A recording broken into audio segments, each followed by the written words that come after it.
నల్గొండ జిల్లా నాగార్జున సాగర్లోని కాకతీయ భవన్ కమ్మ సేవా సమితి భవనంలో కాంగ్రెస్ ముఖ్య కార్యకర్తల సమావేశం ఏర్పాటు చేశారు. మాజీ సీఎల్పీ నేత, కాంగ్రెస్ ఎమ్మెల్యే అభ్యర్థి జానారెడ్డి, టీపీసీసీ చీఫ్ ఉత్తమ్ కుమార్ రెడ్డి ఈ సమావేశంలో పాల్గొన్నారు. ఈ సందర్భంగా ఉత్తమ్, జానారెడ్డి మాట్లాడుతూ నాగార్జున సాగర్ నియోజకవర్గాన్ని పర్యాటక కేంద్రంగా అభివృద్ధి చేసిన ఘనత కాంగ్రెస్ కే దక్కుతుందని అన్నారు. టీఆర్ఎస్ పార్టీ అన్ని మాయమాటలు చెప్పి ప్రజల్ని మభ్యపెడుతోందని ఆరోపించారు. ఈ నెల 17న జరిగే ఎన్నికల్లో కాంగ్రెస్ పార్టీ అత్యధిక మెజారిటీతో గెలిపించాలని కోరారు. అనంతరం 50 మంది టీఆర్ఎస్ కార్యకర్తలు కాంగ్రెస్ లో చేరారు. వారికి ఉత్తమ్ కుమార్ రెడ్డి, జానారెడ్డి పార్టీ కండువా కప్పి ఆహ్వానించారు.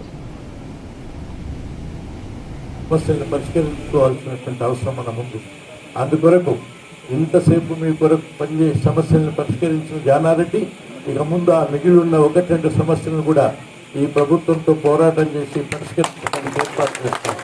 ఒకవేళ ఈ ప్రభుత్వం పరిష్కరించలేదు అంటే మళ్ళీ వచ్చేసరికి ఈ ప్రభుత్వం ఉండే సమస్య లేదు, మళ్ళీ కాంగ్రెస్ పార్టీ ప్రభుత్వం పరిపాలన వచ్చి మీరు ఆశించిన విధంగా ఈ నాగార్జున సాగర్ అభివృద్ధిని సాధించి పెడతామని చెప్పి మీ అందరికీ హామీ ఇస్తున్నాం. అందుకు సరే ఇక్కడ ఉన్నటువంటి యొక్క సమస్యలు ఇక్కడికి రావడానికి ప్రభుత్వం మా హయాంలో దాని ద్వారా సుమారు 200-300 వర్కర్స్ పనిచేస్తూ, అదేవిధంగా ఇక్కడ విద్యా కేంద్రంగా ఒకనాటి రోజుల్లో నాగార్జున సాగర్ అంటే నాగార్జునుడు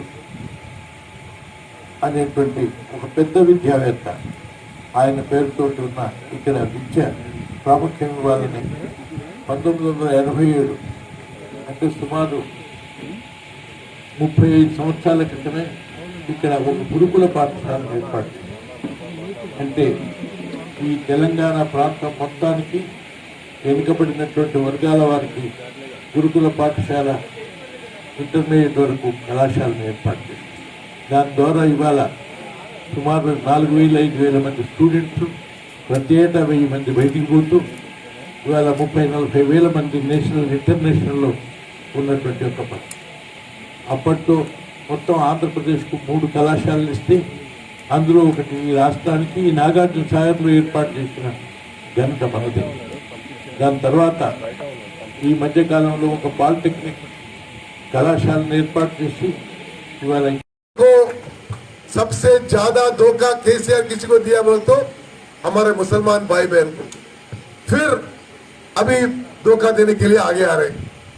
केसीआर को सारे मुसलमान भाई बहन सबक सिखाना है। मैं हर रोज पार्लियामेंट में देख रहा